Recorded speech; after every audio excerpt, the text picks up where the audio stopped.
to the Sweat, everybody. We're here, Emerson and Jesse, and we've got a big, juicy 12-game NBA slate to talk about. Say hello to the one who's going to be doing the talking, DraftKings contributor Garion Thorne. Yay! Good to see you, buddy.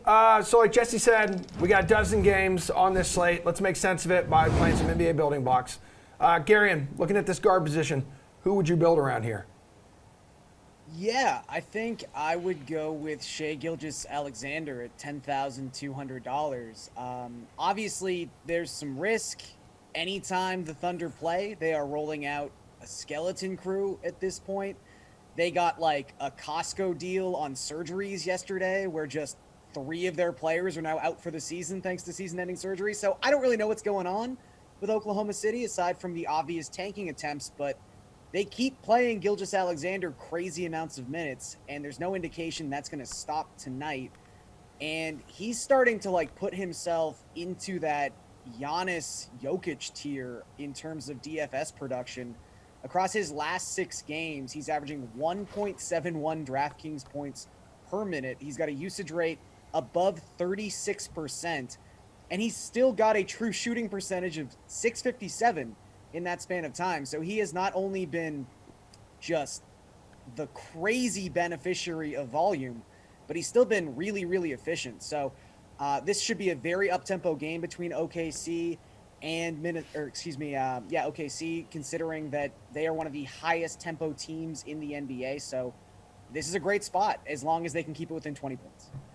All right, Garion, let's scoot on over to the forwards. Which dude would you say is a much play? Giannis, the highest priced guy by a lot at $12K.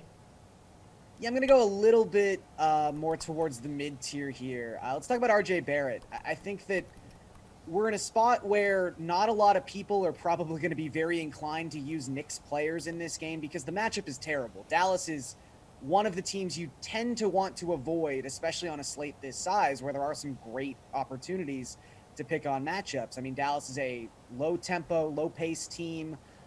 They have one of the best defensive ratings in the NBA, but we've gotten to a point with the Knicks where they've only got like 7 healthy bodies, or at least 7 guys that Tibbs actually trusts, and that's led to RJ Barrett just playing some crazy minute totals in recent games. Across his last 6 starts, he's averaging 38.2 minutes per game. That is the 4th highest minutes per game average in the NBA within that span of time. And he's actually surpassed Julius Randle in terms of usage rate in that 6-game sample. He is kind of the number 1 option for the Knicks right now, with a usage rate hovering around 33%. In that 6-game span, the only bad game he had was against the Phoenix Suns, where he still played 44 minutes and took 26 field goal attempts. So process over results, I just think right now Barrett at $8,200, even in a bad matchup, is just getting too much volume to ignore here. Yeah, All right, dude. He's scored at least 20 points in 6 straight games, and he had 48 fantasy points his last time out. So. That's true. That is actually true. Mm-hmm. You know who scores a lot of points like every time he's out? Who? Nikola Jokic, and he's one of the big beefy centers on this slate tonight. Who's the dude you're going to build around? He is, the Joker's the most expensive.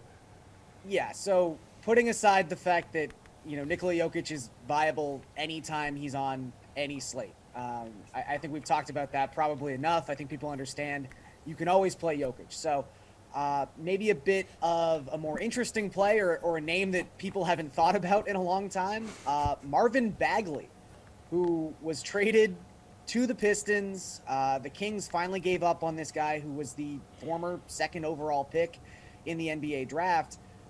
The Pistons got some bad news yesterday. Isaiah Stewart is going to be out for at least a week with a deep knee bruise. He could be out longer than that. And it seems like Bagley is going to be the guy who steps in. I don't know if he's going to start at center tonight for the Pistons, but he's going to get some huge minutes. In their game against Atlanta on Monday, the game where Stewart was actually injured, he was only able to play 9 minutes. And that resulted in Bagley logging 36.2 minutes and scoring over 40 DraftKings points in that contest.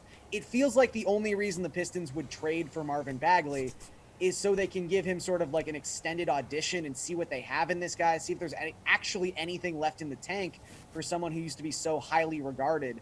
So at this point in the season, I feel like it's in their best interest to just give him as much of an opportunity as they can. This seems like a spot where he's going to get a lot of that opportunity. And also, Chicago is just a team that does not defend well. So I think for Bagley, who is averaging over a DraftKings point per minute played since the trade to Detroit, he could be looking at well over 30 minutes tonight, which means he's probably going to pretty easily pay off this price tag.